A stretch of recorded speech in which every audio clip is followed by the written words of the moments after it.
Co-op mode, round 107. This is the official video game podcast of Secret Friends Unite. I am Todd Oxtra from beautiful Savage, Minnesota, joined by our protector on the East Coast, Mark the Canadian Carabin. Hey, how's it going? It's delayed reaction there, Mark. He's like, yeah, that's me. You kind of like sometimes you continue and other times you just stop off. And I was expecting a continuation that time, but you caught me off guard, which is not saying much for like the protector of the East Coast. That's completely, yep. You know what? I try to make you a humble man, so I maybe I should have just came right in and made you not feel awkward about your protector skills, but that's okay. Yeah, how you doing, bud? It's okay. I'm pretty good. How are you? No, good. Better than last night. Yeah, a little craziness with my wife being at the ER, which was just crazy, but she's doing much better. Yeah. Okay. Yeah, she's doing much better. Yeah, we were getting a little scared there because I heard about it. She was at Taekwondo. She essentially had a blackout moment, then had some amnesia, which was very odd. All the tests she passed and everything seems to be good. She took today off, taking off tomorrow. But as of right now, my wife potentially might be in a video game. Like, amnesia, she develops a power. So I'm hoping she'll get a mutant ability out of this. Yeah. Yeah. Here's hoping. You better hope that your wife doesn't punch you. No, she's in the other room. She's an author by trade. So she'll write some, hopefully this is inspiration for a new story for her. But exactly. Yeah. But you heard that voice, folks. And if you're watching this, you see her right now. And that is a streaming aficionado, great person. You know what? Likes us so much, came back a second time. And that is LeMortaSavage, aka Savage. Savage, how you doing? Good. I'm doing great. Thank you so much for asking. I appreciate you guys inviting me onto the show for the second time in a row. Not really like I'm pretty sure you were like, okay, let's just get this over with or whatever. But no, I'm just playing. No, man. I'm good. For anyone listening that's not aware, let's address the elephant in the room. This is the second time we're recording this episode. We've slightly changed a couple of things because we recorded this whole thing to get it out on Wednesday as usual. And for the first time ever, the recording software that we use had an epic fail where we could download a couple of the things that we needed, but not everything. We talked to the support page, the support people. We tried logging in multiple times, tried refreshing things, tried our very best to recover what we lost. And Savage was awesome enough to be like, hey, let's just record again. Yeah, I have a life. We can do it again. That's what you're hearing. No, don't admit that. No, like I'll do it for you guys as a favor. I think that's what you said. Yeah, we've got to. Yeah, you're coming in for those 6-month Twitch subs that we definitely owe you now. Yeah. She's definitely getting my Amazon Prime sub. 100%. Yeah. Like for the next the Prime indefinite subscription. future. I actually like getting those Prime subscriptions because one, it's like I'm helping you guys, save money. It's free. Like, why not take advantage of it? Absolutely. So it's you're not spending money, but yeah, I'm still getting money. It's a what do you call it? Win-win. A quid pro quo. I can't say that word. It's a win-win. It's a win-win. Yeah, that's awesome. We are going to get a little bit more into your streaming and introduction and a couple of questions for you. But first, Todd, let's tell people about Patreon and the exciting stuff that's going on over there.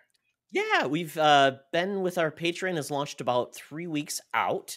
Since that time, we've got about 7 subscribers, which is fantastic. And it's awesome. It's all folks that we appreciate. I think there's one person we don't actually know who they are. So we like the secret members that joined. So our newest members with the Friends with Benefits package, as we call it, the folks that want to just support us, don't care about getting any of the benefits. They just like what we do. So we appreciate you. That's John Sedorf and Brendan Myers. Oh my goodness. And the Friends with Benefits here, they get bonus content. They do get Discord benefits. So there is some, Friends with Benefits. They do get some perks. Yeah, exactly.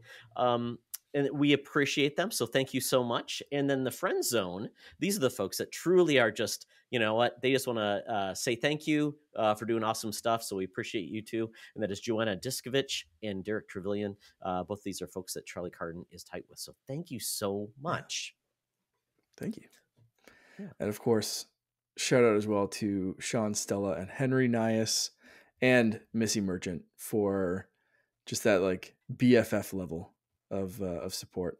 You guys are just the best. Absolutely the best.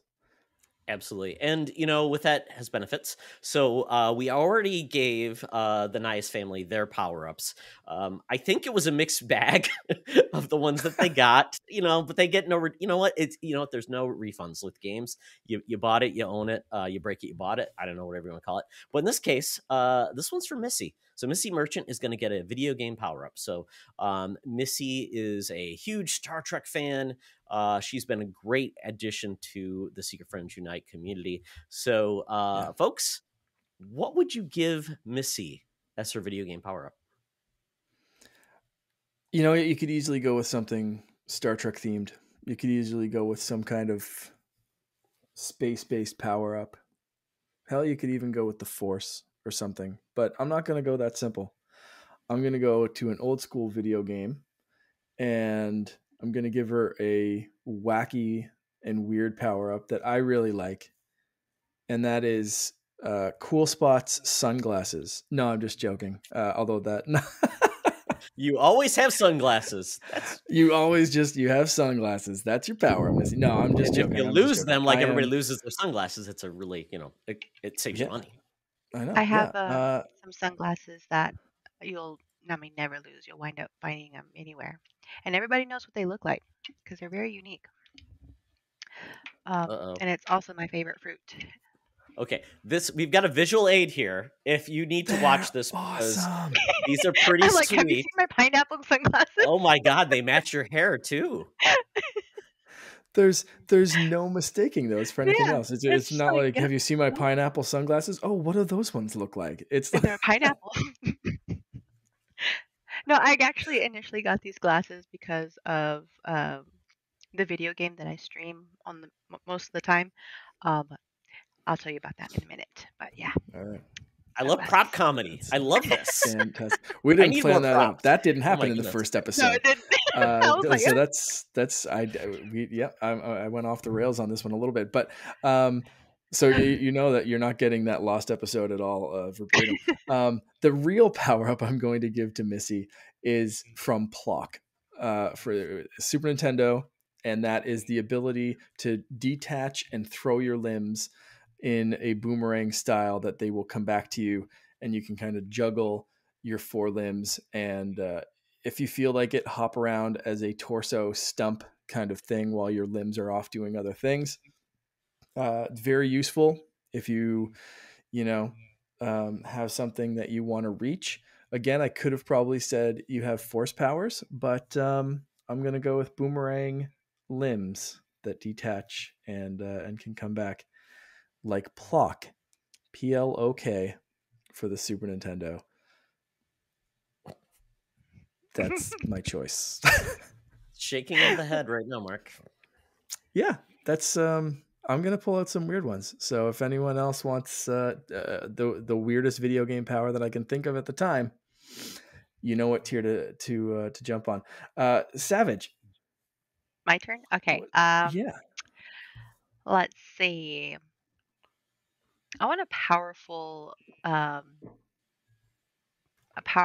one. So I've always enjoyed the powerful women in video games, especially like in the video games that are based out on like our old school comics and things like that. So like Marvel Universe, we got DC, all that stuff.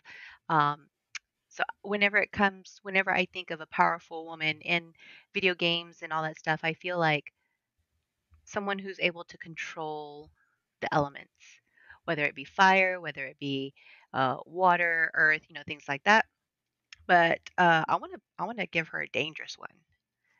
So I pick lightning, that she can use whenever she wants and however she wants. For example, like if she's walking down the street. I don't know if you're going to be doing this later, but walking down the road by yourself and it's dark, you're coming home. I don't know what you're doing, but you're walking alone. and someone's coming at you and they're threatening you, and just zap them. Just hit them with the lightning. Just and be like, don't That's mess what you with want. me. No. Yeah. Or it can be used for subtle things like, oh look, my phone has only had 19%. Full charge. Love it. Right. Yep. Love it. Yeah. Whenever. However you want to do it. That makes me think of I like it. Infamous. Infamous, the main character, Cole, he had lightning powers, and they were so awesome. Like, if people would go on water, you could shoot the water with electricity. They would go on the water, and that was great. Love it. Yeah. I think of It's Storm, like Yeah. from X-Men. it's a running gag basically on Holocron Chronicles, like our Star Wars show, that everyone, like, I always ask the question, like, if you had force powers, would you go light side or dark side? And some people are like, oh, light side 100%, I'm a good guy, and other people are like, I am bad to the bone, baby, give me those dark side powers. But there's a running thread throughout it that even if someone picks the light side, they're like, I want to be good, but I also want force lightning. There's something about force lightning that people are just like, I They just like need it that, because it's and I powerful. don't care how many younglings I need to kill to get it. Like, people just Not the love younglings. lightning powers. So that's a great one. I love that. Is there, Todd, is there how do another? you Is feel? there another like Jedi offensive ability though? That's not like just like pushing someone, pulling them, or using them right? Because like that seems like the only offensive weapon that you really have. You know, unless you can. We Throw can, I things at mean, you can people, do yeah. like And you the can lift move and objects, stuff. right? You can still Telekinesis. do. What is it Yeah. called? Not the is it not telekinesis? No, not the Yeah, telekinesis. moving objects, I guess. Telekinesis. Is that what it's called? Yeah, I don't know. telekinesis, moving objects with your Yeah. mind. Yeah. And I mean, Cal Kestis in Fallen Order can freeze That's a good one. laser bolts and stuff, similar to like we Redirect. saw Kylo Ren do in the movies. So and I mean, we even saw Rey accidentally, but she still used lightning powers. So we, I think there's some gray area there that you can kind of dabble and use some lightning and still kind of be. It'll a be good guy, canon next week, Mark. We'll allow it. Yeah, it's fine. Well, I am going with another offensive weapon. Because a good offense, good defense. So Missy has a mohawk, so I figure, you know what? Take that, your own personality, you're reflecting your ability. Take that off your head, and it's almost like Yandu. Take it off, but then use it almost like as a boomerang or like an offensive ability, and it comes back and it goes right back in your head. I mean, how cool is that? I'm a little jealous. If I could grow a mohawk, I could. At best, I can grow a skullet. Nobody wants that. I kind of do. Nobody wants it. Mark. Nobody wants it. I had a mullet as a 13-year-old boy that was permed. So nobody wants that to come back. I do. Yeah. Oh yeah, there's pictures 100%. of that. Oh yeah, there's pictures of that. So well, that kind of ties in because and she can throw her limbs with lightning coming out of them and the mohawk. So you just like, that's 5 things she's throwing along with lightning abilities. That is just a badass power set right there. Exactly. And she can, when she get like, her skill tree would say like, oh, it's now a mohawk with fire capabilities. Now it's got ice. Now it has something else attached to it. So maybe lasers coming out of, I don't know. Spikes, because then you can throw it like it, or it becomes metal, so you can throw it and use it like it hits into a wall, and you use that to like dash up to the next level, because life is a platforming game. Yeah, absolutely. Why not? Love it. You guys don't see life in 2D platforming elements? That's just I do all the time. I have to. Okay. I do all the time. It's like Tetris, Perfect. Stacking and moving. It just all works. So yes. So very cool. Thank you, Patreons. And if you're interested in joining the Patreon, obviously non-patrons will still get all of our content you get today, but all the extra bonus content we do. That's what the perk is when you get to the Friends with Benefits level. Check out patreon.com/secretfriendsunite and learn more about it. So with that, we said we were going to ask our guest more questions to get to know her a little bit better, and we're going to do that right now.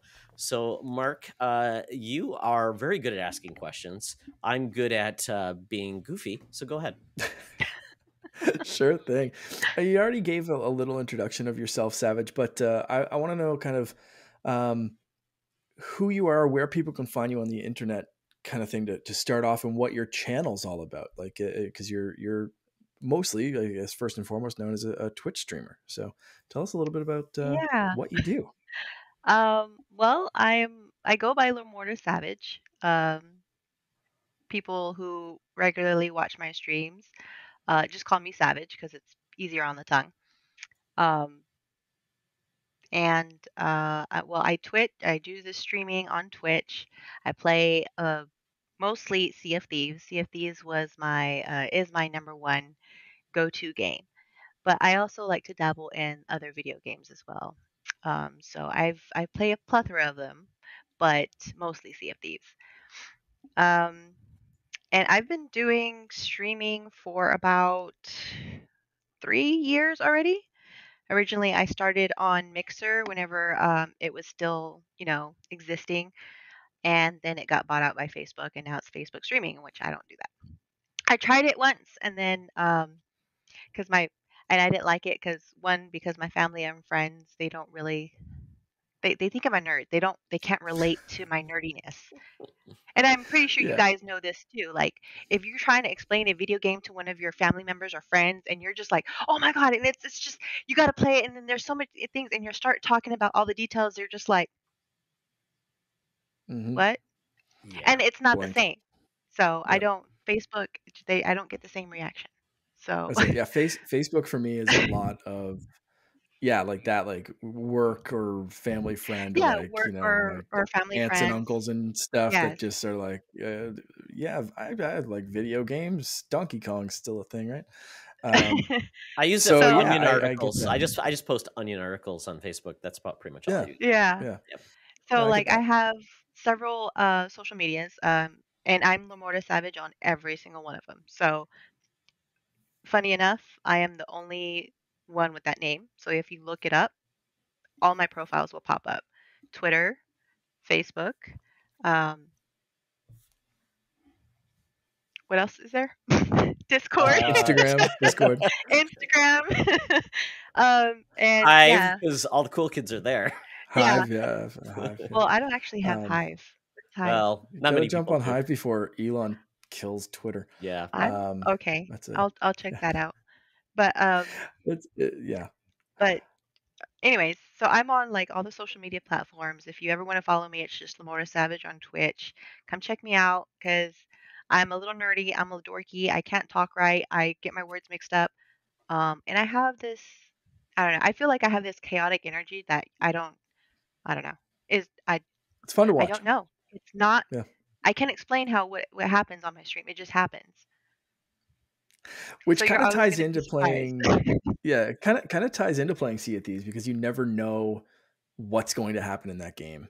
It's Heck yeah. always like you can jump in and be like, okay, today we're doing fishing, and the people on the server are like, the hell you're not. Like, I'm Yeah. coming at you. So like it's you can't control other people. So it's a game that you don't know what's going to happen. You can't script hmm things. You can't be like, I'm going to explore over here and nothing's going to happen out of the ordinary. So Yeah. um So overall, I mean, if you haven't heard of Sea of Thieves is a PvP, PvE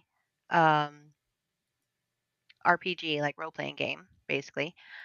You're pirates, and it can be anywhere from one person or 1 to 4 players on, your team. Okay, so if you want to go by yourself and go sail around on what we call it a sloop. It's just like a 2-man ship that you can control by yourself, which is, by the way, the best ship ever. I lied. yep. No, no, no. The best ship ever I if like you're the sloop. solo. Yeah. Yeah. Um, and so you can go around the seas and you can do all sorts of trying to find because you're a pirate. So your main thing is to get the booty. You got to get the treasure. You're gonna Wait, go what after are we that talking booty. about? Wait, what are we talking about? Okay. The treasure, the It's gold. PG. It's a PG We've game, slipped folks. into Calm co-op mode after down. dark. No, no, no. If Patreon doesn't work for you, how about Todd's OnlyFans? True. So Or the pirate's booty snack, that like popcorn snack But you get. the pirates, they call it, the booty. You got to get all the right, treasure. yeah. So that's a little running joke that I have on my stream too. Um, long story short, we're just like, we're going to be after the booty. And I mean treasure, but some people take it the other way, Do like we you do? guys. Context. Yeah. But so yeah, your main thing is to get all the gold that you can and go turn it into these people that are on islands. And but the catch is there's other real life people also trying to do the same thing and also trying to take your booty, your treasure. Yeah. um and you never know what's going to happen. Sometimes you'll be fine and you can be sailing around all day and with no interference. The next thing that you know, the next day you get on and it can be complete and utter chaos. Like all 5 ships that are on the server are going head to head. You're going to see cannonballs flying. You're going to see pirates getting shot out of the cannons, and pets, the pets that you can have like dogs and cats and birds. They're shooting out of the cannons. It's chaos. And I love it. And they added foxes. I love foxes and the Yeah, pocket crabs. pocket. Oh I my god! And love that we have game. rats now. Pocket rats. Pocket rats. There's pocket rats now, There's right? pocket rats. Yeah. Is that a So pocket rat in your pocket, like or are you just it's a happy to pet. see me? It's a pet you keep in your pocket, and you can be like, Of course. Yeah. Where do you play? Oh, sorry. where do I play? Yeah, how do you play? Do you play on Xbox, PC? Because it's on both, Xbox. right? I originally started out on PC, but my little laptop cannot keep up with, the graphics and stuff and all the updates that were added and all that stuff. And so I wound up just upgrading and getting an actual console. I play on the Xbox Series X, using keyboard and mouse because I'm still used wow. to. Oh, very good. So I'm still used to the keyboard. I cannot play Sea of Thieves on a controller to save my life. All But at the right. same time, if I go to That's Halo cool. or something, I can't play on the keyboard with Halo. I have to use a controller, which is weird. Wow. No, that makes All sense. right. I'm the same way. I no longer play FPSs with keyboard and mouse. Yeah. But that's interesting that you do a little bit. You're like, oh, I'm ambidextrous, and that's kind of cool that they do allow that flexibility. Yeah. I know in console like FPSs, sometimes like the person playing keyboard and mouse often has a advantage. Is there an advantage with mouse and keyboard in Sea of Yes. Thieves, or is it? It's, Oh, there it's is. a little Okay. bit, for me, I don't know if it's just the response time or if I feel like, I don't know, I'm more comfortable with my hands like this in that game. But it's weird is a lot of people, like, how like if you have a keyboard set up, WASD is to go forward, backward, side to side. I use my mouse to move around. So my left mouse, right mouse is forward, backwards, What? and No then way. all my left hand is my fire button, my block button, and all that stuff. And so I'm just everywhere. And so all I'm Wow. doing is moving around with this, and then like I don't know, it's crazy. I And think a you lot of just people, blew Lee Navarro's mind because you'd and be I like, tell "That people is my setup, blasphemy! Blow up your keyboard now." and I Your tell mouse. people how I do it, and they're like, "What?" Never heard of that. Yeah. Because and it works for me because I have like this little pull out where I keep my keyboard. Yeah, And majority of the time, whenever I see people doing the WASD, yeah. they have their keyboard tilted sideways to make it a little bit more comfortable, Got it. and I can't. So I've adapted.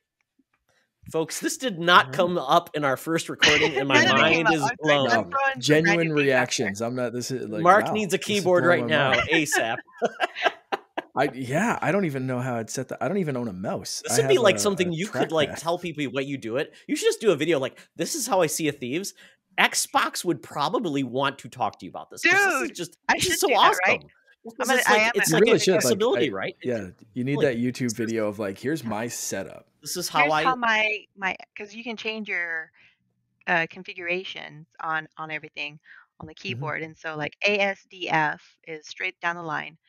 Fire, aim. I forgot what D is, but F is to interact. Spacebar is to jump. So everything is just within I'd have to a put hand's reach. like things on my fingers to remember what they are. Like I'd have to write on them. Holy, But this is yeah, awesome. you're I mean, blowing you my could mind like right this now. is all about accessibility, and that's an amazing thing about this game. Yes, and Play Sea of how you Thieves is want to play, and very, very good wow. with having accessibility options for people like that. Especially the blind, hard of seeing. They have all sorts of adaptability with that accessibilities, and in the game itself. Hard of hearing, they have speech to what is it called? Text to speech Text to speech. There you go. or speech to text. Yeah. They Speech to have text, yeah. descriptive as well, to where like if you're sailing, they can say, "Oh, like there's an island coming up on your left." Like they have so Mm, much stuff added in there. It's pretty awesome. That's awesome. But amazing. anyways, so Sea of Thieves is my Amazing. main game, but I do dabble in other video games like Halo, Cyberpunk. We got uh, recently 007, of course, but I like puzzle games. So there's all sorts of games that I'll play. Even like I call it the Wusa games, where it kind of just like makes your mind Mm, melt. yeah. I have Power Wash Simulator. That Yeah. is a nice game to like Very just like wind just down yeah. with. Did you see the DLC they just offered? So like you can do Laura Croft's mansion in Power Wash Simulator, Right. and Oh, that would be amazing. you can also wash Cloud's bike from Final Fantasy VII. That's awesome. I saw the Lara Croft. I didn't see the bike. That's awesome. I'm totally like, yes, let's do this. Makes sense. What about That's Dog great. Wash Simulator? I mean, you have to turn your Power Wash Simulator down, but washing dogs and cats. um, I don't know about Nintendogs. watching, yeah, Nintendogs, but then there's also like all sorts of other simulator games. Like, um, I've seen what Lawnmower Simulator, where it's Mm, like you're Yep. just riding lawnmowers or hand pushing lawnmowers. Farm Simulator. Farm They've come Simulator. out with Yep. all sorts of simulation games. it's amazing, And and a lot some of them are are Game on Game Pass, so you can Pass, just so try you can it. just Yeah. Yeah, try them out. see what you like. So, Jinx. There's and I always make fun of because there's like PC builder simulator, which I'm like, if you can't afford to make a PC, you can build it in a game, and I made an awesome gaming rig. So weird, so very yeah. cool. It's great. It's great. So yeah, all those Um, games, and that's pretty much all the games that I stream. that's great. Um, Do you find like there's pros and cons of I mean you do variety kind of stuff, but like being known for Sea of Thieves or that kind of being a default? Like what's your favorite thing about having that as something to fall back on at least?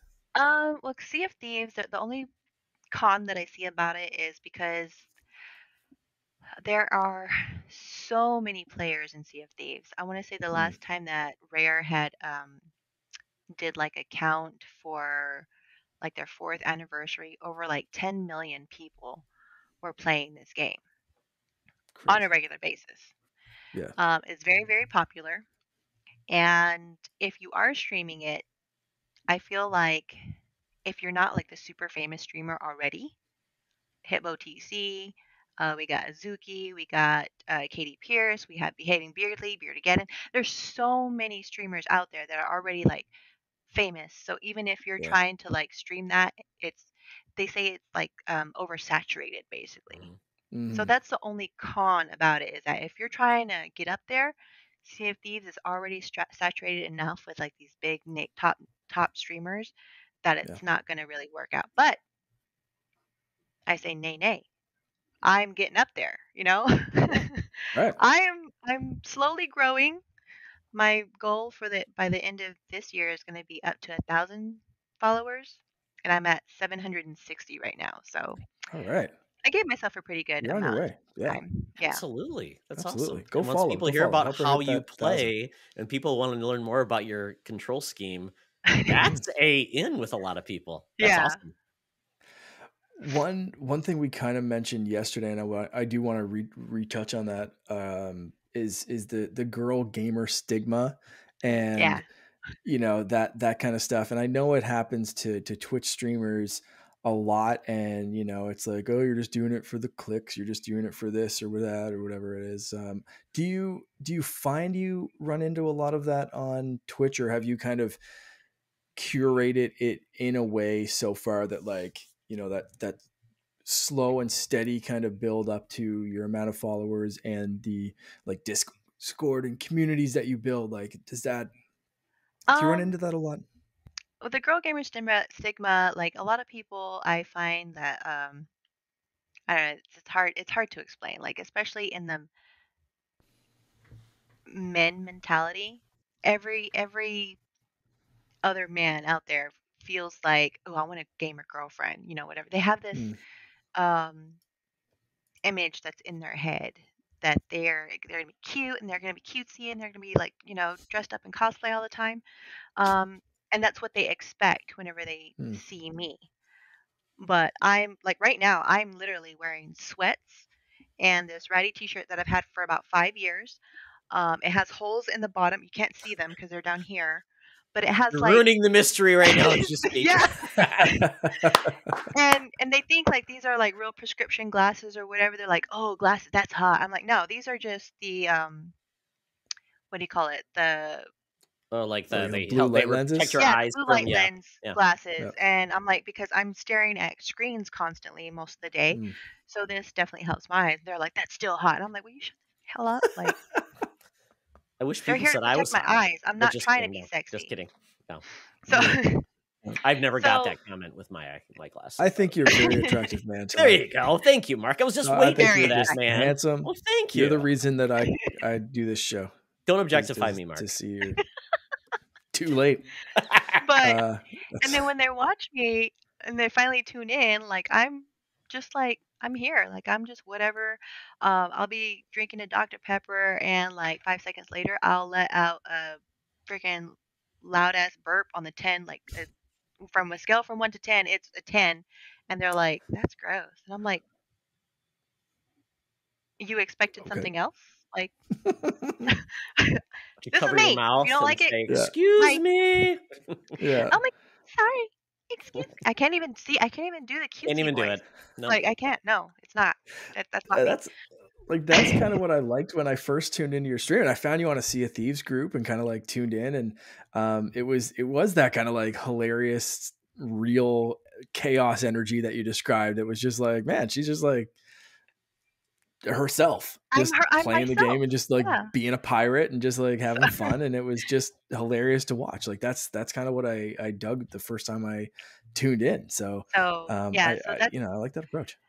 that'll be like the only like stigma around it. It's like people expect to see like a girly, cutie, whatever.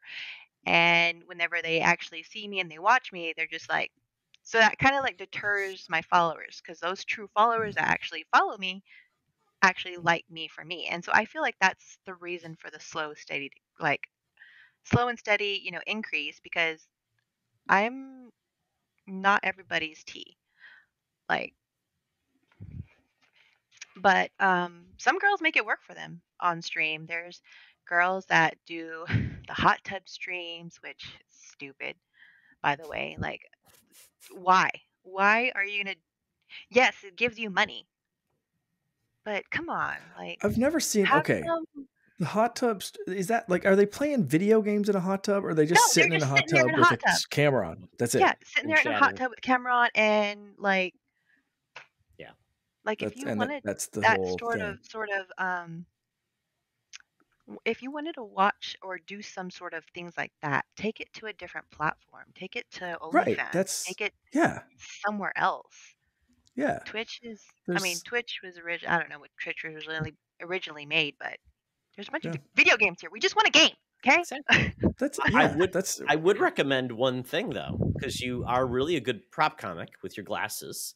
Oh, You need like one of those big ass pirate hats. Sorry for my language. And you need you need like a parrot. Do you have it? yes. Oh, is it coming out? There you see, and there's a pineapple next to you too. oh I yeah, see it it. lights up. This is one of the anniversary gifts from my husband. It's probably my favorite anniversary gift that he gave me. It's a gold pineapple, Oh my God, That's awesome. that which is is amazing. like in Sea of Thieves, it's a fruit that you eat. It's the fruit that gives you the most health. Basically it reloads all your health, and they're very rare to come by. So, Yeah. but this particular one Oh, nice. turns on, and there's Awesome. glitter in it, and it's Ooh. just Oh. sparkly, and I love it. You know what, folks? We tell you to watch I the need to video steal that version of this from you. podcast. Right? I got it at actually a restaurant. What is that restaurant called? I can't remember the restaurant. Anyways, this is me. Like Margaritaville? This is what you get when you come watch me.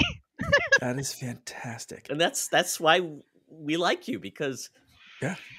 you know what? You can't pretend being who you are, and that's really why you gain a following. It's for who you are, because you can't put up an act for that long. So, It's just not. and Not it's sustainable. not just, you know, me playing a game. It's like I'll do challenges and things like that. I do a charity event fundraiser specifically every single year for, it's called Extra Life. Yeah. And what we do is we raise money for the Children's Miracle Network hospitals. Todd's wearing his And Extra Life shirt. Wearing my That's Extra Life amazing. shirt right now as you speak. Dude, yes, I was thinking about wearing mine, and I'm like, I don't know, maybe I'll just mention it, but heck yeah. So I do that every year. This year I raised 500. Last year I raised 700. Right. The year before that I raised 500. So like I've been on a steady like doing it every single year I type got thing. this Jedi tattoo. That's right. Mark did it for live. Extra Life live. I did a live stream in You the did a live chair. stream. Woo! I can't. Doing it was like, tune in if you want to see me in some pain, and it was like the full Jedi sticker tattoo, like a couple of hours in a chair of just like, all right, donate. Dang, that's crazy. See, and with my events, I'm more like make me eat the bean boozled beans that taste like dog food and the Harry eggs Potter and, ones. yeah. Yeah.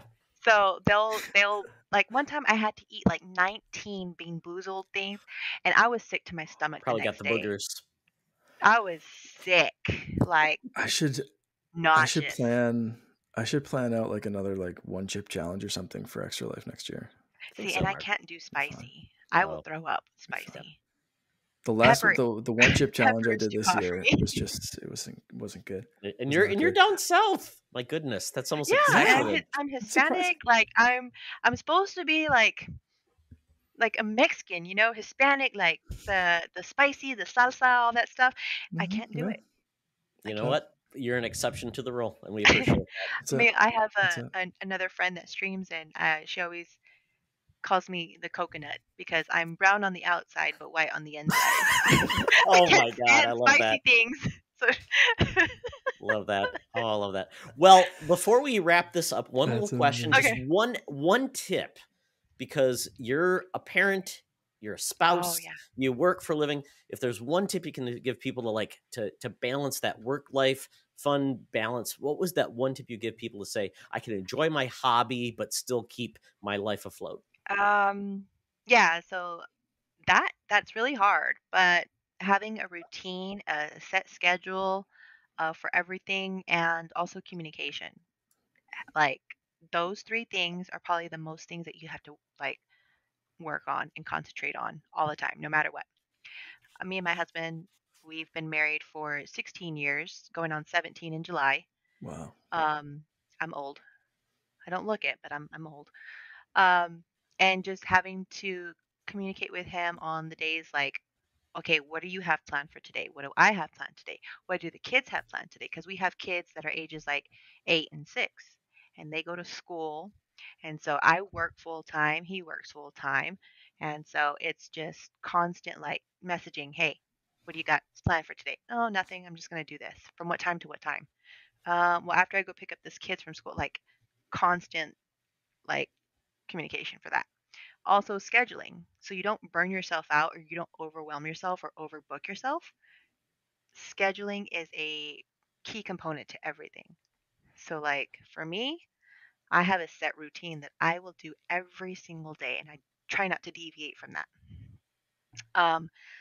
It also doesn't help that if I do deviate from that, my OCD and then my anxiety goes every haywire because I've deviated from my plan. Yep. But having that routine definitely does help. So yeah.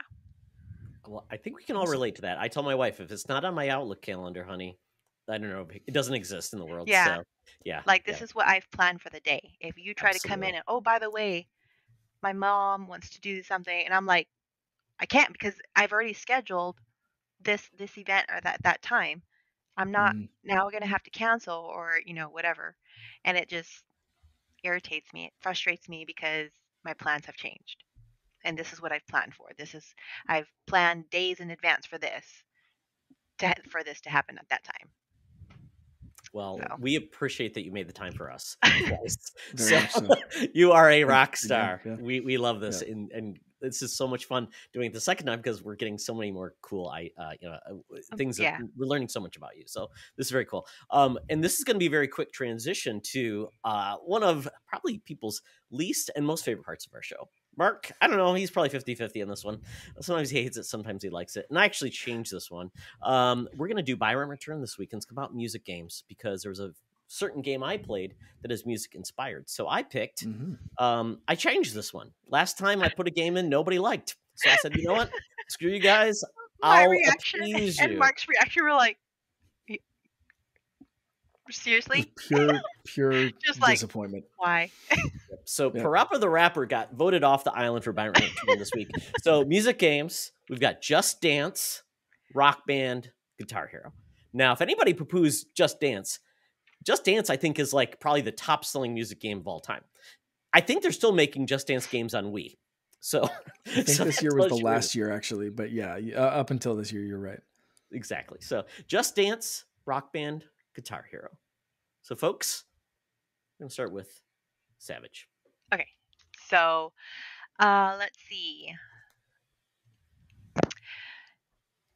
Okay. So buy. My hands down. Like, no contest. Guitar Hero. Guitar Hero because I, as a musician myself, like I majored in music back in college, music performance, and so I had to learn a lot of instruments and things like that. So for me, Guitar Hero was just another game / instrument I was able to learn. I really enjoyed it. 2, it had the most epic playlist to play. Whether it was Guitar Hero 1, Guitar Hero 2, Guitar Hero, World Tour, all those songs that were put on there were just perfection. Yep. The best songs ever. Lacuna Coil, Linkin Park, Metallica, like from all sorts of rock genres, bam, like together. Perfect. Let's see. Rent. This is hard. Okay. Rent would be Rock Band. Because, again, it's okay playlist. To me, it was like a knockoff version of Guitar Hero. The instruments were still okay, kind of not the same quality as Guitar Hero. Didn't feel the same because it was more a little bit blocky. Not more like I don't know. Them squishy. Like the buttons. I found were them like the like buttons were weird. squishy. Yeah. But at the same time, the instruments itself were blocky. Like they didn't have, how Guitar Hero had like the whole round thing, like right here, where it was like cradled in your hand, and it just felt natural. The Rock Band's Guitar Hero or guitars. Oh, I'm jealous. Look at those buttons. Yeah. That's the stuff right there. The Rock Band didn't fit in my hand as right, because it was I don't know. To me, it was just blocky. But anyways, to rent, I would rent that one, and then to return would be Just Dance because I can't dance for shit. Like I have 2 left feet. I'm a nerd. I sit there in the corner watching everybody at the dance. Do the Carlton. So I can't do any of that. So I will just return that game. I'll try it, fall over maybe once or twice, then be like, nope, I give up. Send it back. Yeah. I'm gonna copy paste your answer right there because that's my Buy Rent Return straight up. Like Guitar Hero playlists, Rock Band, still good, still have a good time, and they were the first ones to like bring in all of the instruments. So you got to appreciate that. Keyboard. But I also loved when Guitar Hero took in all the instruments, what they did with it, and how they did it differently. So I always liked Guitar Hero better. Same kind of thing. And then I tried Just Dance. I just not like. It's a party game for just folks to get together and be silly. I think that's probably the best way you can but I always found like when you try to play it, like if you are not a dancer, there was always someone there that was like, I've got 7,000 hours into this game and I know every move and I'm going to just, like going up against, I'm sure like some casual person going up against me in Guitar Hero. Like I hosted Guitar Hero tournaments and stuff here. Like I'm not like, super expert, like Through the Fire and Flames on expert behind my head level, but like there were a few songs on expert that I could like play behind my head and like not look at the things and just be like, yeah, let's do this. So like, I'm sorry, I just had I like knew a visual of him doing it behind his head and then flipping it around and do it with his tongue and then like doing it like It's like those upside people that down. do air guitar. not the tongue, but like the rest of the stuff, like sometimes, yeah. But like, and I knew those people, like I'd have friends that would be like, I'd be trying like, okay, 1 step, 2 step, 3, and like the awkwardest like single step No, dance, you got and they'd be, Yeah. like flipping and flopping, like You've got ridiculous friggin' Michael choreography, Flatley. right? Yeah, that's Yeah. 100%. Like, and like, you know, you get Lord of the Dance up here. That's just like, you know, I'm going. And it was just always like, well, okay. I had a quit. friend who was like And, that, and yeah. he could just like even at the arcades where they had the Just Dance arcade Yeah. Oh, thing, yeah. and he would hold on to the pole, and his beat would just be. It's like And I'm just DDR, like, right? Those people that are like, Yes! what are you Yeah. even doing? That's not even like music. Like you are a machine. Yeah, and I'm Yeah. like, I wish I could do that, but I can't. Yeah. So I'm just gonna sit here and Yeah. watch you. And that's like, that is what I do, like Just Dance a little bit more like than DDR, where it has to be very, very precise, but like still I'm like just slowly trying to copy something I see on the screen. And it's like, how do you know this? How is this a thing? And then I just, that's It might as well be watching you play Beat Saber in VR. It's like, what is Mark doing with these things? And what dance is that? That's it. You give me a lightsaber though, I'm dancing my little booty off. Exactly. Yeah. Love it. I like Beat Saber. That's a fun game. There's a Dance Central game, which is a great like Connect game. In Quest, I got that game. It's so much fun, but when I did it, my son mocked me. He's like, Dad, you are not a hip hop dancer. You're not doing something like, but I feel so cool when I do it. So it's just, you know, that's the nice thing about VR is you escape to another world. And I can't see myself, and that's probably the important part. The only thing with VR is that the headset, I wish it was more comfortable. Yeah. Because I love the VR and I could spend hours in VR, but the head, like my face starts to hurt, and then like this part of my crown starts to hurt where that strap is like right there. They need to make a more comfortable headset. Apparently the PlayStation VR is the most comfortable one.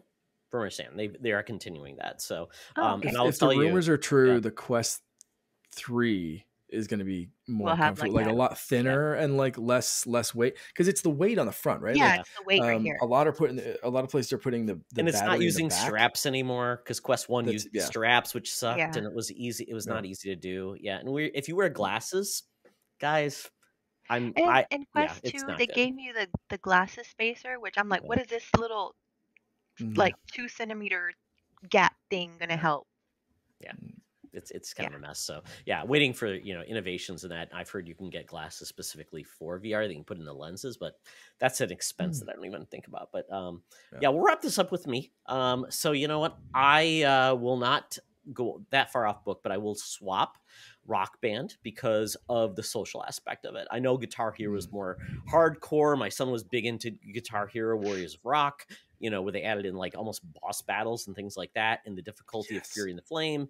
Totally love that stuff, but I was not as good. But Rock Band was just getting drunk, having Rock Band parties with your buddies, and just having a good time. Myself, Sean Nias, my buddy Brian Cole. That's what we do. And these are folks who aren't normally that type of person, but it just brought out their just goofy antics, and we had a blast. And there's so many songs I discovered because of Rock Band that makes me so happy. So it's really, it was a great way to bring in more music. And so Rock Band definitely. My number one, Guitar Hero, just as a great just solo play experience and just really getting into the groove and almost making it like a real game, but with cool music and experiencing it. Really good. Just Dance. You know what? I appreciate what people get out of it. A lot of social aspects. It's great for that. But not for me. I think I've played a little bit, but yeah, just definitely not for me.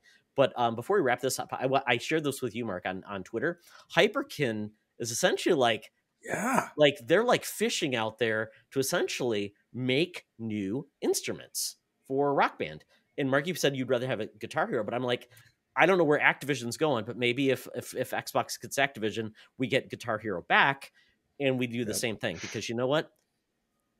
I've got 2 instruments right next to me. I showed a couple of those before, but if those things break, I'm like $400 in on eBay hoping I can find another like guitars. So Yeah.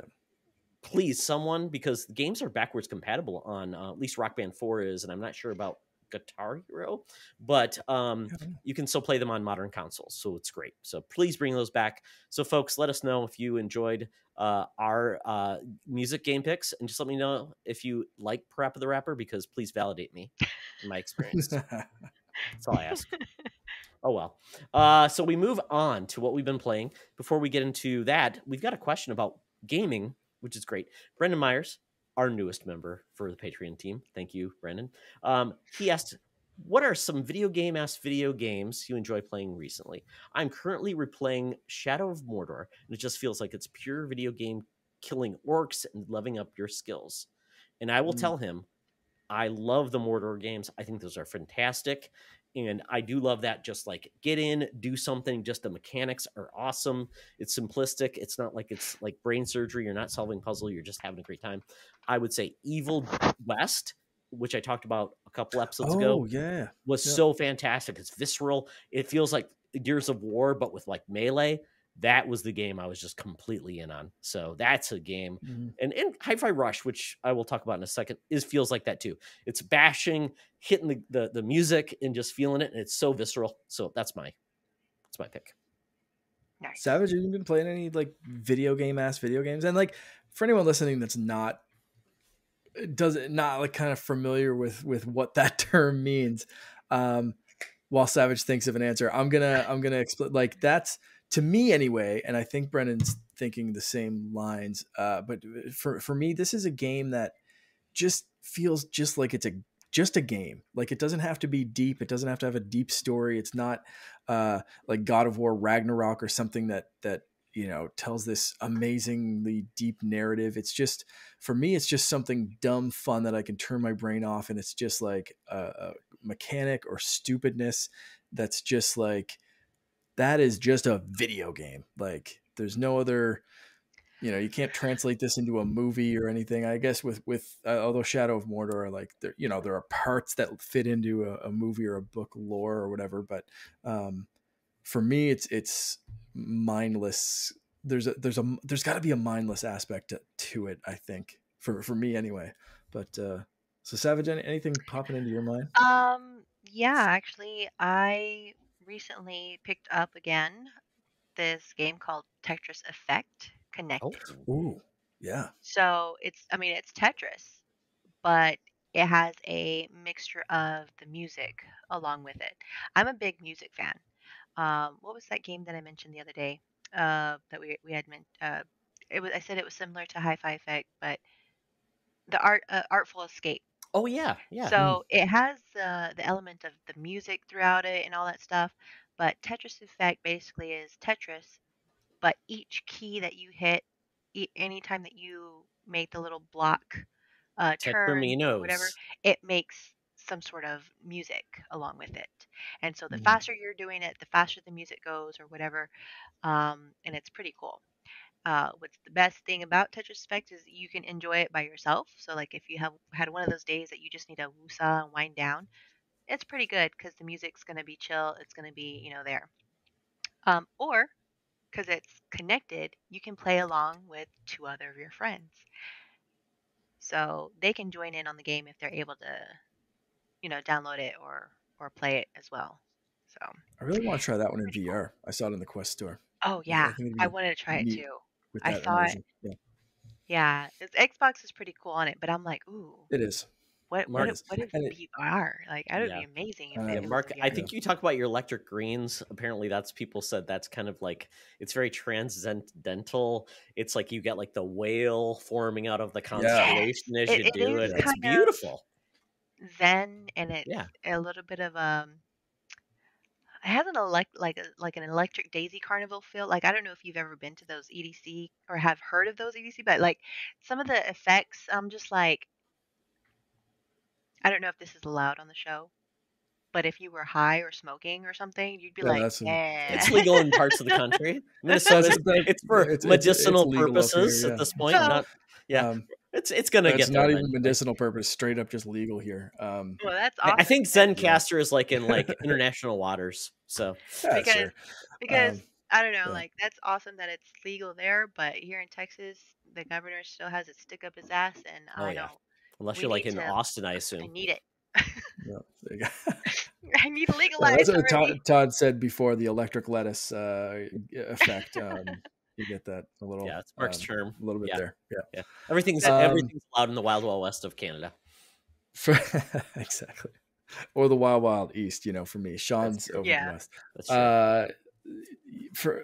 For me, I'm gonna go back to Vampire Survivors for this one. Yeah. That's the most video game that I've played in recent memory, and yeah, that's my answer. That's it. Although I did play a couple, was it Super Beanie 64 and Kiwi 64 Kiwi 64. and Beanie, were two, again, video games. So yeah, check those ones out too. Yeah. Okay. Well, you know what? We're about an hour into our time here, so folks, we'll probably do a little bit of acceleration on what we've been playing.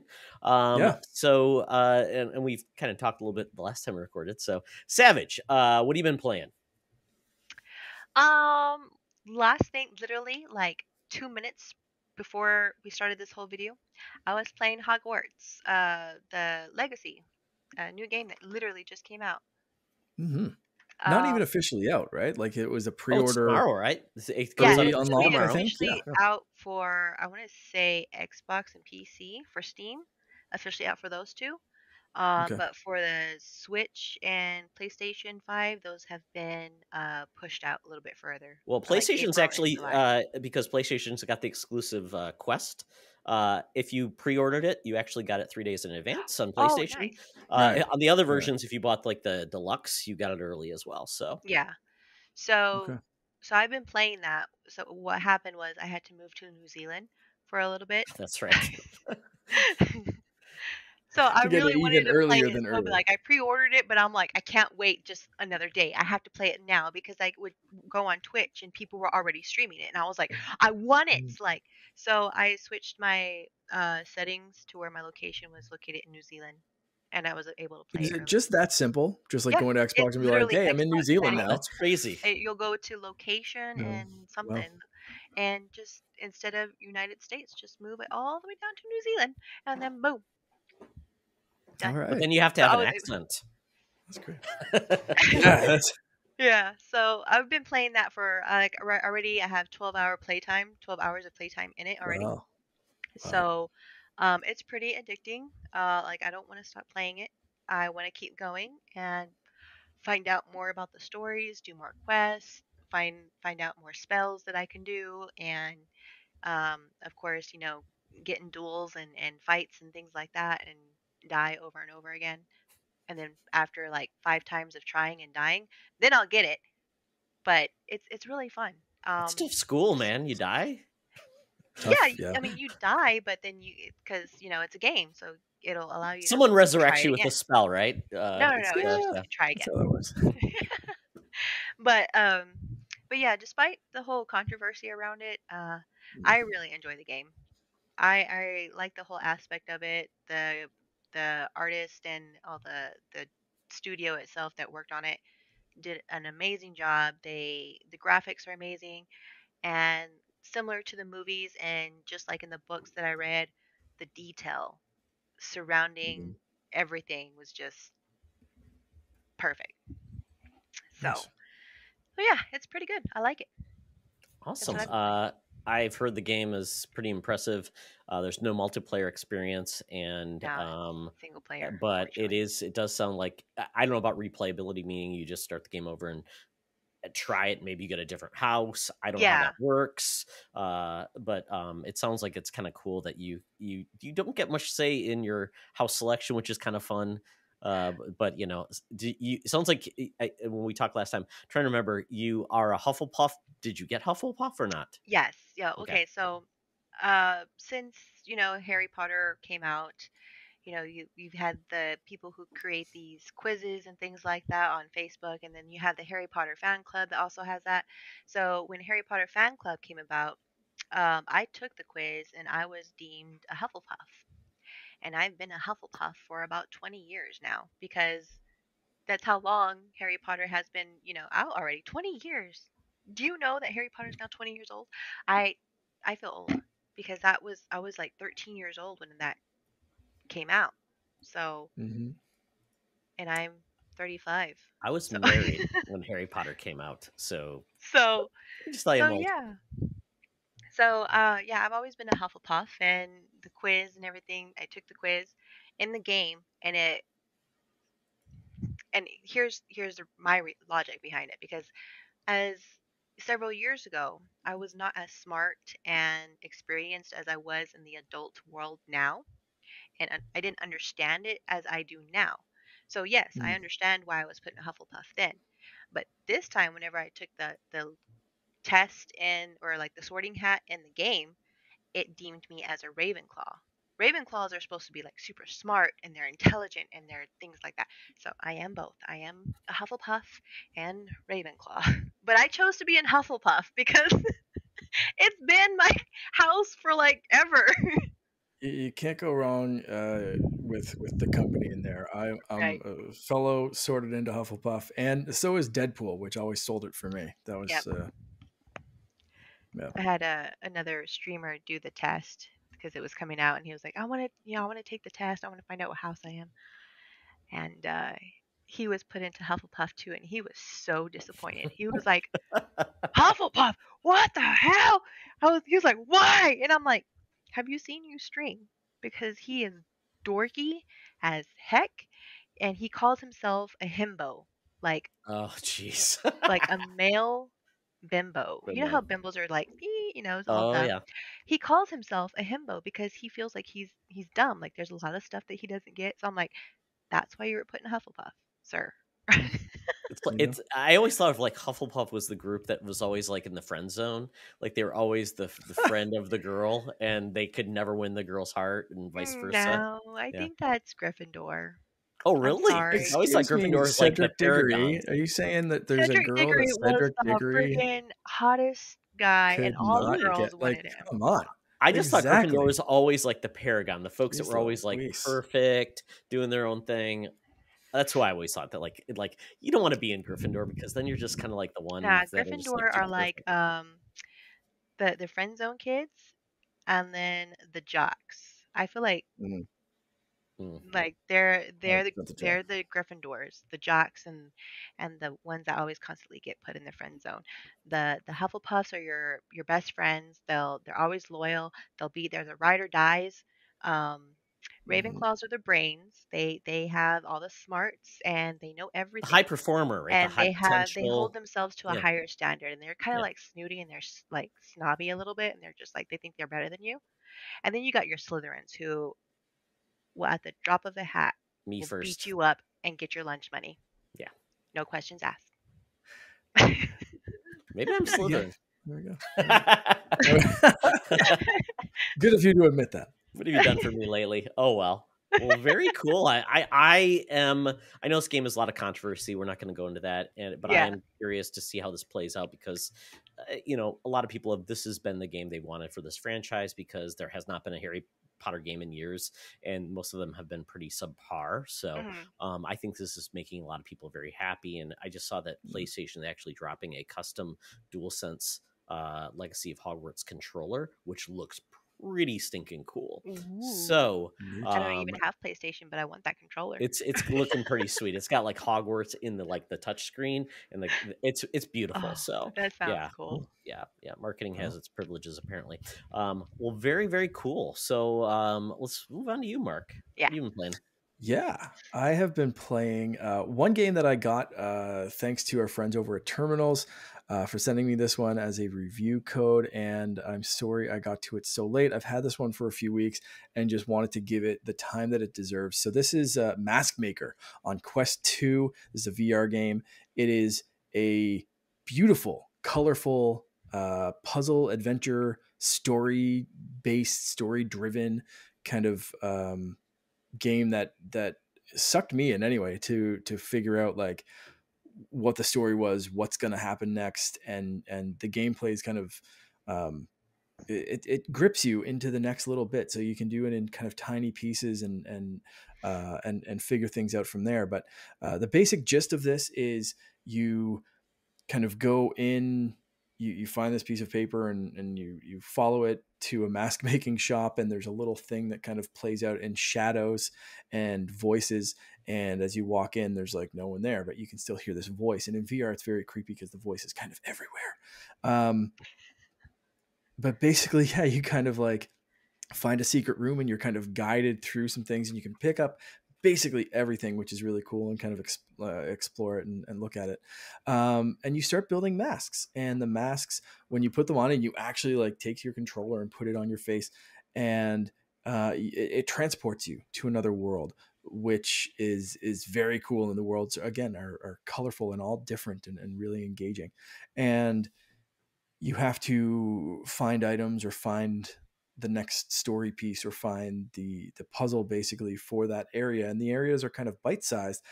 And there's always a way to get to the next area. So one of the first ones, I don't want to spoil too much for this in this little review, but basically like one of the first story areas you see, you come to this bridge that's collapsed, and it's how do I get across the water? Yeah, so you can see, someone across say like across a broken bridge or something like that. You have to figure out how to get to them, and you find bits and pieces, and their mask is going to look like your mask, but with a slight variation. So you can go back to the mask shop, you pull your mask off, and you build a new mask. And when you put it on, you transport to where that other person is, and then you can explore their part of the stage. And you keep doing that in each of the stages. You build more and more complicated variations of these masks and uncover, again, new areas, new parts of the story, find out what happened to the MaskMaker, find out what happened to the apprentice. And it is engaging as hell. I loved it. Savage, I know you played this one as well. Yes, Okay. I actually really enjoyed the story behind it because it was the way it started kind of like was like a mystery. It was like, ooh, Mm-hmm. anything that has mysteries or puzzle solving, I'm there. Like I'm like, what happened next? And I'm like, Mm-hmm. let's do this. Like I want to solve this riddle and what's going on, and I need to know why. What like, anyways. So I really like the way it starts. I like the whole storyline behind it. I like the whole math making thing and the way you have to transition from world to world and create the new math to go to the next section. Now, shockingly, the only thing that I did not like about this was because it made me sick.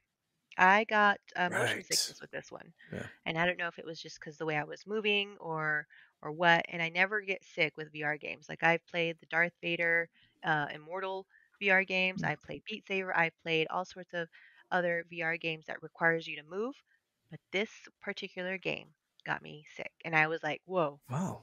I have to sit down for a second." So I I really enjoyed it, yeah. and I'm gonna pick it up again, but Mm-hmm. I'm probably gonna like take some medicine prior to I prior am putting in to the doing chat that. right now, C-bands.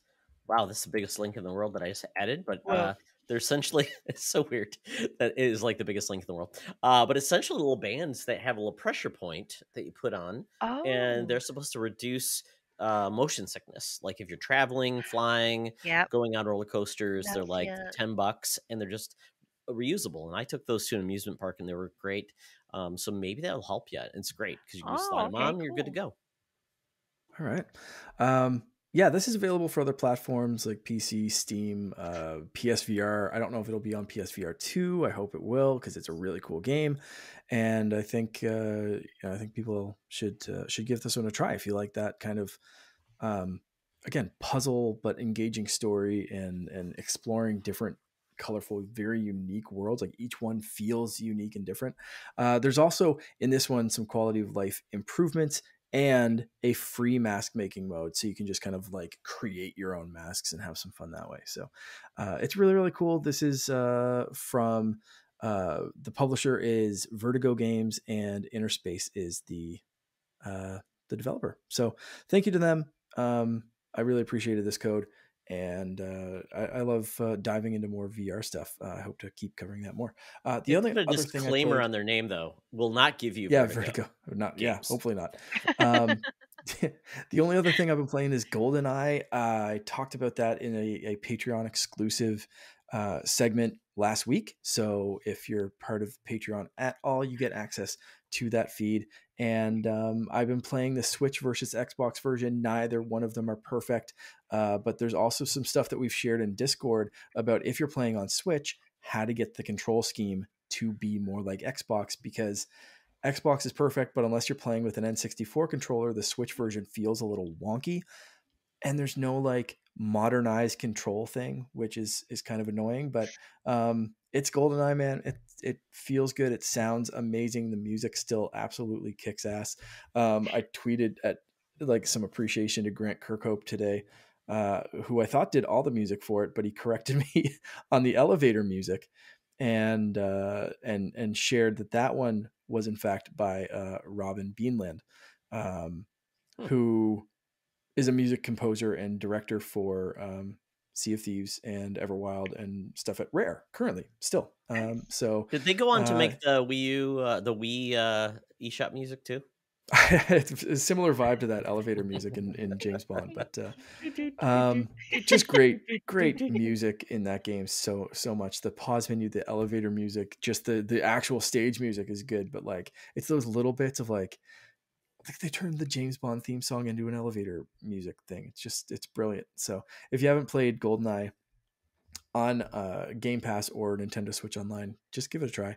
And if you keep playing through the story, you'll get some rare achievements, because no one goes past the first dam level, which isn't like the first dam level, but like the first level is called the dam. Oh, I called it the dam level. Yeah. The dam level. Yeah. The dam level. Like 50% of people who have played the game or downloaded the game have played that stage and then stopped playing, because it's like it drops off to like a 20 percentile by the next stage. So it's like Mario World 1-1. Yeah, that's it. It's people play that, they're like, I've had enough. Thank you, nostalgia. I get it. Right. Yeah, that's what I've been playing. The only reason that majority of the people got it for that nostalgia. Yeah. Because and like for me, like I remember as a kid, playing this game, and the freaking whenever you would verse your friends, the split screen, the whole thing, and everybody's like, okay, slaps only, and we're gonna go Golden slap gun. each other, or just the mines only. Those were the best times. Proximity mines. Yes. And what I was disappointed in is, as far as the Nintendo Xbox, is it doesn't have the multiplayer. No. Like Switch does. Switch has multiplayer, but I wanted online. Specify online, because you can play couch co-op on Xbox. Yeah. And I mean, who is better at online than Nintendo? Exactly. Right? Jeez. It's so weird. Why they just like do it? It's so weird. Too? But so I was sad, mostly sad. Yep. Not disappointed, but just sad, because I couldn't play with my friends online. And everybody was like looking forward to the whole being able to play with your friends, but you're still over there not having to sit side by side on the couch. Because Lord knows, I don't like people coming over to my house. So I'm not mad. I'm disappointed. Xbox. I'm disappointed, like a parent. So yeah, I mean, I really enjoyed the game. I got it for the nostalgia, and I probably finished the dam, and I finished the one after that. The facility. What's facility where you have to like go in and blow up the tanks and stuff like that. And then part of the third one, but then after that, I'm just like, that doesn't have multiplayer, so I'm done. I had to. I played on an Xbox for a very short period of time. I had to correct my sensitivity because I felt like a drunk person. Like the cursors are like going all like, what is going on here? What am I doing here? So you had to lower your sensitivity. I had to lower the sensitivity because I'm like, why is it going all wonky? And I'm like, no, I don't have the weird N64 like toothpick for that. So yeah, which I think wasn't, and I don't know, I can't even remember the last time I played on the N64, but the actual actual targeting was on the C buttons, right? Not the Not That the what not no, the well, the actual. targeting was kind of strafe and you could look up and down. And Oh, then precise targeting, you did have to hold in the R button and then oh, okay. shoot with the Z button. Yeah. So Got it. Got it. uh I mean if you have the nostalgia for it and the muscle memory from playing this as a kid like I do, the N64 felt really nice. And I have two N64 controllers for my Switch. So my brother and I were playing that way. But anything And else, for me, the Xbox controller was similar. Like, if yeah. you play Halo, you could play this. I Oh mean, yeah, like, Yeah, you can. everything 100%. was. Yeah. Yeah. Yeah. And I thought it felt very natural on the Xbox, like for a modern kind of thing. So, um, yeah, there's like a 13 step process of like programming a Switch controller profile that you can do, but that's kind of annoying, and I don't know why they wouldn't just put in Apparently, Rare said, that "I'm not going to option. help you, Nintendo. Screw you." It could And be. and because Xbox owns Rare, they're saying, "Please do it." I'm like, "Yep, got it. Done in 2 Yeah, seconds. We're done." And Nintendo's yeah, like, we can't figure this out." whatever works. It was a fun nostalgia trip, but there we go. Todd, speaking about nostalgia, you've been playing a remake of something. How'd that go? Yeah, yeah. I don't want to talk about Forspoken because, quite honestly, it's for other people, not me. So try the demo. If you don't like the demo, you'll not like the game, like I did not. So it went back to GameFly. No more to go there. I think some people will find the fun. I just did not, so I'm not going to bag on that game. It's for some people, not me. But Dead Space Remake. This is a game that if you've never played Dead Space before, this is the version you want to play. It's fantastic. It's awesome. Unfortunately, the game is also available on EA Play through Xbox Game Pass if you want to play it there. There's perfectly The great original, versions yeah. of it. Yeah, exactly. It doesn't have all the quality of life features, but the actual game itself is not that changed that much. They did do some things to make this game like Motive Studios. They basically redid the game, but didn't change a lot. But they did do some things to add some more gameplay elements. It's beautiful. Isaac actually talks, and he didn't talk in the first game. It's great. I mean, Dead Space is essentially the thing in outer space. You crash land into the ship. You are part of a crew, and you find essentially that everybody that's on the ship, the Ishimura that you land on, has essentially been turned into horrific monsters. You find a weapon, which is actually an engineering tool that to combat these aliens, and it's got a really cool aesthetic where it's essentially a third-person shooter, but you have to target the necromorphs, as they're called, in specific spots to take off their limbs. If you just shoot them in the head and the body, you're not going to do much damage. You're not going to do much good. So, and they give you so many cool additional features in regards to like a freezing. I forget what they call it. Like a stasis module. They can use limited times to freeze the enemies, so then you can have more time to actually target their limbs. And then you get a really cool like gravity gun like feature where basically you can grab like things from the environment and throw them at the enemies. So like you can even grab the enemy's own horrific pointy limbs and shoot them back at them, which is one of the coolest things in the world. So like you freeze, you shoot, you do this. It's got great skill trees. You can upgrade your suit you get, which is awesome. It's got anti-grav levels, which are awesome. Apparently, they even changed these gunning levels, where essentially you used to have to get in this gunning level and shoot these meteors that were coming at. They changed it, which was like a big complaint. So like they did all the things you want with a remake, which is to keep the core, keep the things that work, fix the things that didn't, and just really add the polish and the beauty. And this game delivers on all those fronts. My concern was when I played it enough, I'm like, yep, I remember all this stuff. I don't have to play any longer. They nailed it. It's great. But Right. for me, I didn't find like, I want to keep going there because I already did it. So Yeah. that's where my nostalgia went away. And I'm like, you know what? I could spend another 15 hours doing this, and I don't need to. But I think this is what's great. We took a game from the past and brought it up to modern day standards. And so people who were, are pushed off by old games being old and kind of stuck in the past, this is a great game to explore and just revisit in a modern survival horror lens that's really cool and sci-fi. It's great. So I highly recommend this game. For me, though, I didn't need to play more, but they nailed it. So it's highest praise. but I'm trying to free up time to play other games. So that's exactly what this is for. So I highly recommend this game. And that leads me to the game I've been playing a lot and I want to play more of, which is a new experience, is Hi-Fi Rush.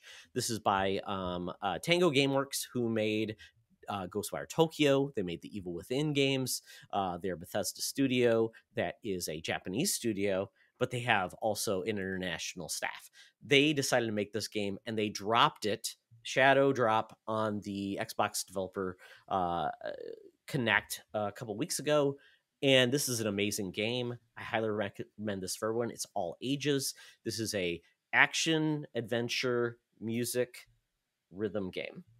But you don't have to be good at rhythm. You just have to want to have fun and enjoy the awesome anime aesthetics for it. It's forgiving if you don't get the rhythm down, but if you get it down, it rewards you. So it's one of those best scenarios you could hope for. It's got upgrades, it's got companions, it's got a robotic cat you can pet, which is awesome. Your companion is Peppermint, she's great. She comes in, you can give her upgrades too. It's great. It's got good traversal. It's really great, and great bosses. It's clever. It's beautiful. And if you don't have Game Pass, which is on PC, it's $30. But if Game Pass, it's there. This is a surprise. It warms my heart that Xbox is embracing letting their studios do other things. And this really, I think, made a lot of people look at Xbox and what they're doing to say everything doesn't have to be AAA, and that's a good thing.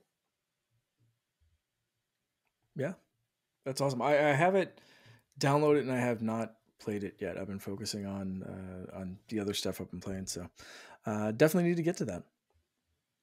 Well, very good. Well, thanks all for what you've been playing. Let us know what you guys have been playing. We want to hear about it. But you know what? The good news about being delayed is we gave our picks on what we thought was going to happen in the Nintendo Direct. And you know what? Most likely we were probably wrong or highly disappointed, and go from there. But you know what? Which is awesome, is we did get the Nintendo Direct. So now we know what exactly happened. So we're going to talk about what happened. And I'm going to ask you guys, what was your biggest surprise, biggest disappointment, and what will you be buying? So this is the premise we're going to go through. So Mark, do you want to go through what was announced? Very, very quickly, I'll run through some stuff.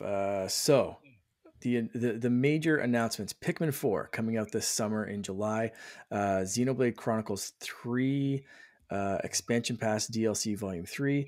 We've Samba de Amigo Party Central coming out this summer. Fashion Dreamer coming out sometime in 2023. Dead Cells Return to Castlevania, a massive surprise DLC for that game. Tron Identity, we got that shown off here, coming out April 11th. Ghost Trick Phantom Detective looks super cool. That's coming out in the summer. Deca Police coming out sometime this year. Bayonetta Origins, Cereza and the Lost Demon. We saw a little bit more of gameplay of that one, a little bit of the story. Splatoon 3 DLC, a two-parter on that one. Fire Emblem Engage expansion pass, which was out right meow. Harmony, The Fall of Reverie, Disney Illusion Island. Advance Wars 1 and 2 Reboot Camp finally getting a release date after being delayed for a little over a year, I think. That one's April 21st. Octopath Traveler 2 we saw shown off. That's coming out the end of this month. We Love Katamari Reroll plus Royal Reverie coming out again this summer. Sea of Stars, Omega Strike, Etrian Odyssey Origins Collection, which is going to be a collection, or you can get them all separately. Kirby's Return to Dreamland Deluxe we saw shown off. Again, that one's coming out on the 24th. Surprise drop of Nintendo Switch Online adding Game Boy and Game Boy Advance for people with the expansion pass. Metroid Prime Remastered, surprise shadow drop yesterday with the physical version coming in a month or so. Batten Kaitos 1 and 2 HD Remaster. I played the first one on GameCube and didn't play the second one. But again, something that people have been clamoring for a while. Fantasy Life I. Don't know why the I is in there, but it is. The Girl Who Steals Time is another Fantasy Life game that was cool on the 3DS. Professor Layton and the New World of Steam, not to be confused with Steam World, by our friends over at Thunderful Games. A little bit of a sneak preview of the Mario Kart 8 Deluxe Wave 4 DLC not all the stages, a new stage and a new character, which is the first time I think they've dropped a new character in this wave stuff. WBSC Baseball Power Pros, which was again out right now, and then a For little $1. show off of for $1. Yeah, crazy. And then a little tiny bit of shown off of The Legend of Zelda Tears of the Kingdom. So that's it. That's a quick and dirty run through of everything. So, like Todd said, biggest surprise, biggest disappointment, what will we be buying? Let's start with our biggest surprises. Savage, what was your like big like moment for this? Not anything really, because again, Nintendo Switch stuff, I really don't play. My kids are the ones that have the Switch, but I do try to keep up with them. Um, as far as like the Game Boy Advanced and all the Game Boy games coming out, those were pretty cool because I'm like, again, nostalgia. So I might want to just get that for the nostalgia portion of it. Yeah. But I don't know if this is just me because I feel bad. But you know how like Mario and Luigi have their own games, like Luigi's Haunted Mansion and Mario's like has a bunch of whole game. I'm actually looking forward to the Wario games. Oh, They okay. feel like they're kind of chaotic, and I want to play WarioWare those. is 100% chaotic. That is Yeah. the Game Boy Advance, and then so Super Mario Land 3, which is a Wario game on the Hmm. Game Boy, is also excellent. It's really really Yeah, and I great. So never yeah, got to play if you're gonna those try those, games. yeah, really good. Yeah, Yeah, they're in. I never got to play them, and I'm like, it's very chaotic, completely opposite of Mario. So I Hmm. want to try them. Very much so. Yeah, which is nice because there's like what 4 games, Mark, were launched for no 5 or 6 on Game Boy, Game Um, Boy Color, Game Boy Advance. I think it was 4 games.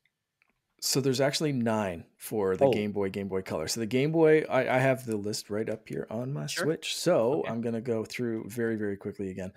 Super Mario Land 2, 6 golden coins. Metroid 2, The Return of Samus. The Legend of Zelda: Link's Awakening DX, which is the Game Boy, one of the Game Boy Color games. Wario Land 3. Which again is the Game Boy Color. I hope they do the Super Mario Land 3 as well, because that was really the introduction of Wario. But anyway, we have that. Kirby's Dream Land, Tetris, Alone in the Dark. What? Game I and can Watch talk to that Gallery one. 3 and Gargoyles are the Game Boy games. On the Game Boy Advance side, we have a few less, but still some really good titles there. I'm just waiting for this to load up so I can actually read the games that are there. So Okay. we have Super Mario Advance 4, which is Super Mario 3, which is awesome. The Minish Cap, Mario and Luigi Superstar Saga, Mario Kart Super Circuit, Kururen, and WarioWare. All right, Todd, what about you? Biggest surprise? You know, the Ben Katos one was so weird, but that was a Mm. surprise. It's a Game Boy, GameCube game. So that's cool. But obviously, Metroid Prime HD. I have pre-ordered my physical copy, so I'm not going to get the digital one. That's pretty cool. And the Game Boy drops. I think I even mentioned that as potentially as my like surprise. That's Prediction? Yeah. more value. I don't have the expansion pack anymore, so I've just got the standard. So I Okay. just Game Just the Boy GBA. all the games. I don't get the GBA games. So very Yeah. cool. And let me just tell you, the Alone in the Dark game, I did play that. It's very weird. Yeah. Super weird. Since you guys stole my answers, I am going to give a shout out to Dead Cells Return to Castlevania. Did not see this crossover happening. Looks cool. I loved Dead Cells. I love Castlevania games. Vampire Survivors reminded me of Castlevania, so I'm in the mood. Like, let's go. That was a The huge music, the surprise for me. weapons, I'm very excited because Yeah. I have Dead Cells as well, and I love Castlevania. It's a cool mix. Mm-hmm. Disappointments. Any massive disappointments for you guys? Savage, we'll start with you again. Mm, I don't know. I'm not really feeling the whole subscription thing they're gonna Mm. do. A lot of people are just like, I want to actually own the games, not just like rent Mm-hmm. them or however they're doing it. So I had shown a message to Todd earlier. Was it Todd or Yeah. was it Mark? I can't No, remember. Anyways, I was like, I was you talked to right. me about that. Yeah. Because I had a few friends comment about the whole Nintendo Direct thing, and that was like one of the first thing that was popped up on my feed in the morning, was about the release of Nintendo Direct stuff, and then the first comment under that one was, "I'm disappointed," because it was just that little. I'm like, yeah, I knew it. There was gonna be Yeah. people who didn't like that. Yeah. No virtual So console on the Yeah, Switch. and I kind of said that about actually recently about Goldeneye. Like, there's no way to just buy it on Switch. hmm You have to subscribe, and I get it from a business standpoint, but it's kind of annoying. I get that. yeah, I mean, because Todd, subscribing every single month, I think you're yeah. gonna be like wasting more money doing that versus just a one-time purchase of, you know, hmm Yeah. Yeah. of the Luckily, game. Nintendo is the lowest cost one you can find, Yeah, except that's for It the is expansion $50 packs. as That an kind of individual. What, 80 yeah, bucks for a family to have the expansion pass yeah, now. So if you don't have the people to share it with, yeah. It can be mine pricey. ran out, so I don't get to play N64 games or GBA games now. Yeah, and I split it with the maximum amount of people that you can. Like, you know, like So me and my yours brother, that my for like sister, $10 a month nephew, like or $10 a yeah. year. So it's like, Yeah. you know, minimal cost for all, however many, 8 of us or whatever it is through the year. So it's not too bad. But yeah, if you don't have that kind of thing, it's a pain in the ass. I understand. Todd, disappointments. I think the disappointment is the lack of consistency on what you get on the expansion pass. In the previous, you got the DLCs for like these big games. Yeah. You aren't getting that anymore. All the DLC that was announced today, none of it goes to the expansion pass. So I feel like it's weird, like the Splatoon DLC, not there. The Mario Kart stuff is still, But that's included in the old. That's been like a year that's now old. since Yeah. it's been. Yeah, so it's like if there's Yeah. no consistency of what you're going to get in the expansion pass, and the fact that the expansion pass still seems to be like maybe you'll get something, maybe you won't. So Nintendo just seems to be like, I don't think they're very consumer consciousness of like what other subscription services are doing, where they're putting out games regularly and doing things like this. It feels like we gave you this, and we may put out maybe one Game Boy Advance game a month if you're lucky. Yeah. And that's the problem. It's like, and they say they kind of tease you with like what might come out, but it's like they didn't show any Pokemon core games, No. which tells me you may not get Pokemon core games on this service, which just is just a huge slap in the face to people. But you get the collectible card game on the GBA. What is that on? Mark? GBA. Yeah. Yeah. That was So I it's think very one. that's, So advanced. Yeah. so to me, it's just like it's totally inconsistent on their process of like DLC. Because I thought if they do all DLC goes on that, I'm like, that's a great service, but nobody wants to rent DLC because you've got Animal Crossing DLC for 3 years. Guess what? You've now paid out the butt for it and you don't own it. So I would say don't get it for the DLC, get it for those subscription games. So that's mine. Yeah. Mine, very similar. The Splatoon 3 DLC didn't wow me. I really liked the Octo expansion and stuff for Splatoon 2. And this one, the stuff we saw, I mean, they teased maybe a new expansion story kind of mode, but the stuff that was dropped yesterday was like, you know, a reskin for the lobby. Yeah, what to Like say, if it it's was just a real, reskinned, like recycled ideas. I didn't yeah, get it. right. I didn't get it. It What was wasn't that? anything impressive. It was Was the it side was the dish lobby part? from the lobby from Splatoon 1, basically. And but like you can't actually do anything in there with your, like if it was a social lobby where you could go and actually hang out with your friends before a match or do something that way, like I could understand it. But like it's the same items in the shops. It's the same kind of like general stuff that you can go to. So it's really just kind of like a reskinned lobby. I don't know. I don't get it. I don't like, I was excited at first when I saw it and I was like, oh, what are they going to do with this? And they were like, everything's the same except it's different with no benefits. And the There you single go. player stuff Okay. was just weird. The side dish or whatever it's called, and Yeah. they told you But they nothing. didn't- It just they looked didn't very tell- emo and white. Mhm. What is that? So I'm like Splatoon 3. I'm holding off on this DLC, man. I'm just like they got to wow me and showing me like a weird black and white trailer is not doing it. Let's end on a high note though. What will you be buying, or what were you excited about? What's the final big thing for you on this one? Savage, anything that you're buying, even for the kids, anything that you saw? I don't know. For me, probably Legend of Zelda. I mean, because Mm, it's yeah. Zelda. Like I gotta have it. I've play. I Of have to. course. I Yeah. have to. I have to complete it. And I'm sorry, but it just looks freaking amazing. The detail and everything that they put into it. And if you think about it, going from way back Zelda, like whenever we were younger, to now, they've come a long way. And I just want it. Like I need Yeah. it. Yep. Absolutely. Todd. I did purchase Metroid Prime HD physical because you know what? If I share it with friends, I'm good to go, and it's kind of cool to own something physical. Love it. So that's come from Best Buy on the 22nd, I think. So very cool.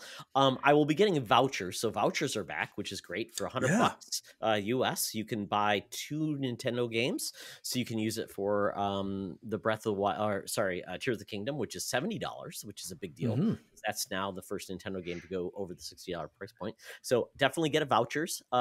They do expire in a year, but I'm hoping another Nintendo game will come out that I'll be able to use it against. So I essentially will spend $50 for a Nintendo game.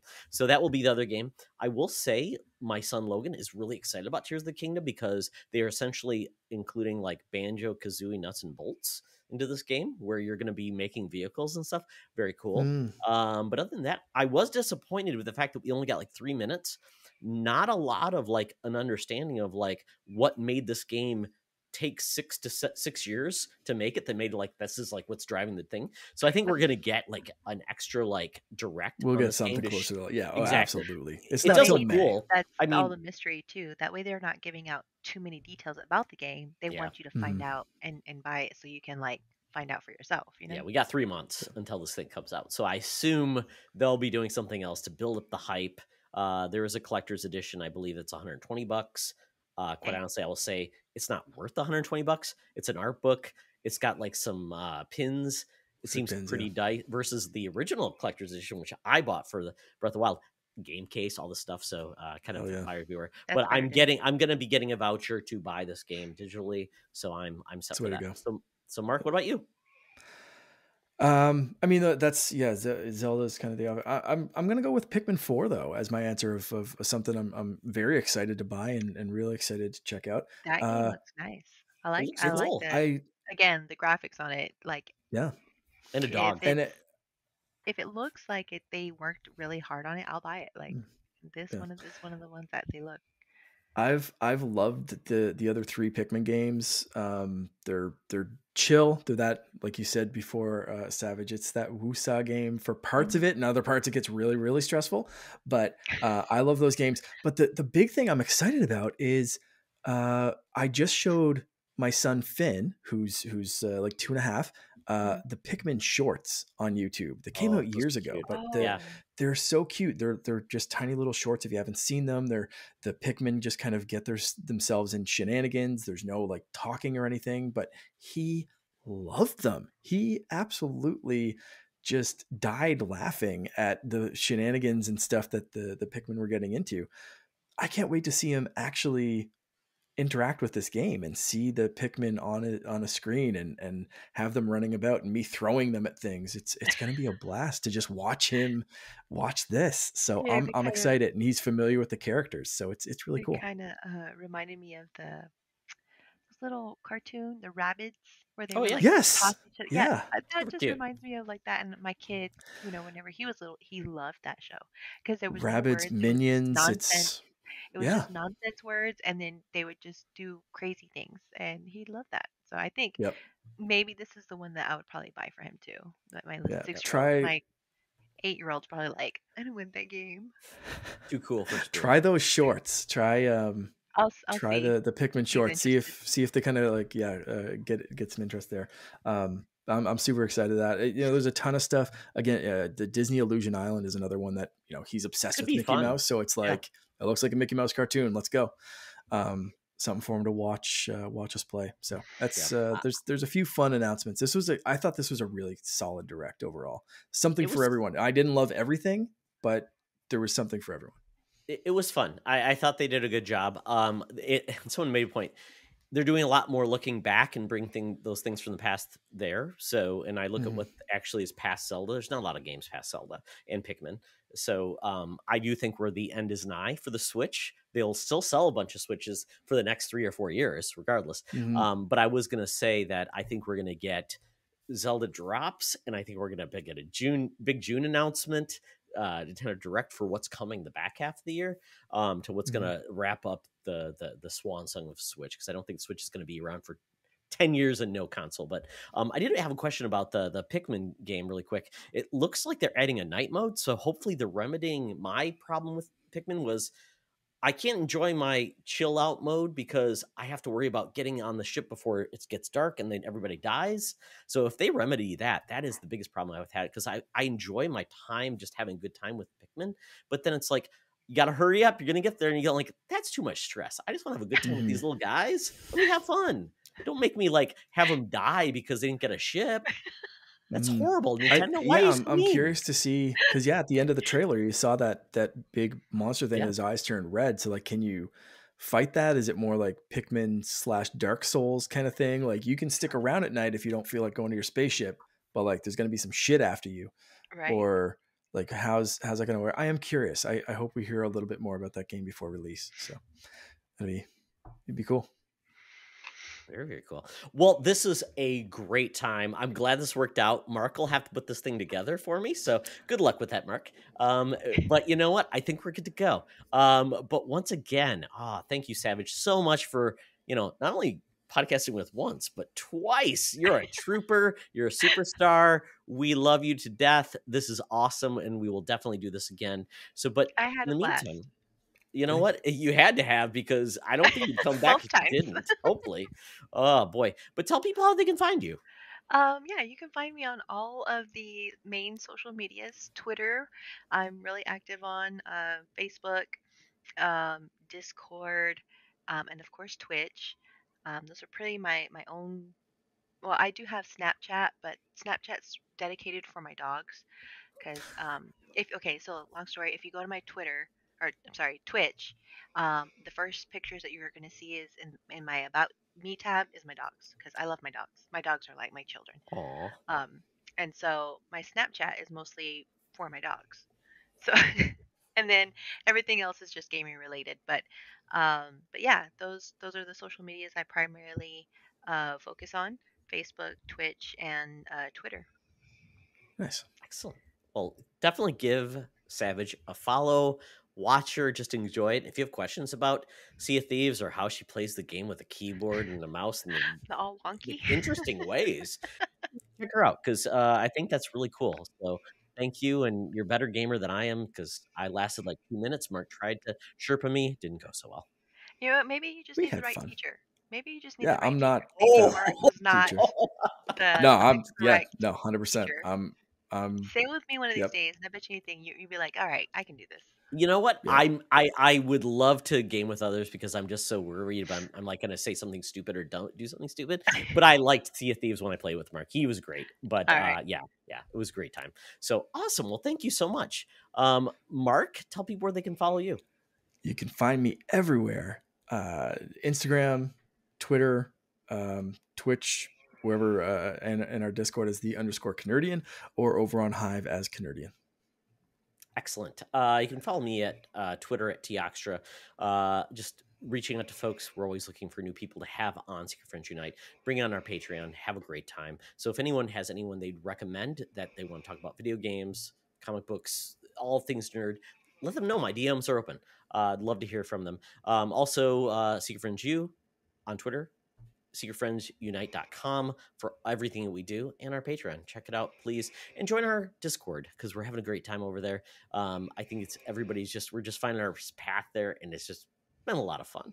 So please do that. Yes. So thank you, Savage. Thank you, Mark. And folks, remember, it's always better to game together. This podcast is part of the Secret Friends Unite podcasting network.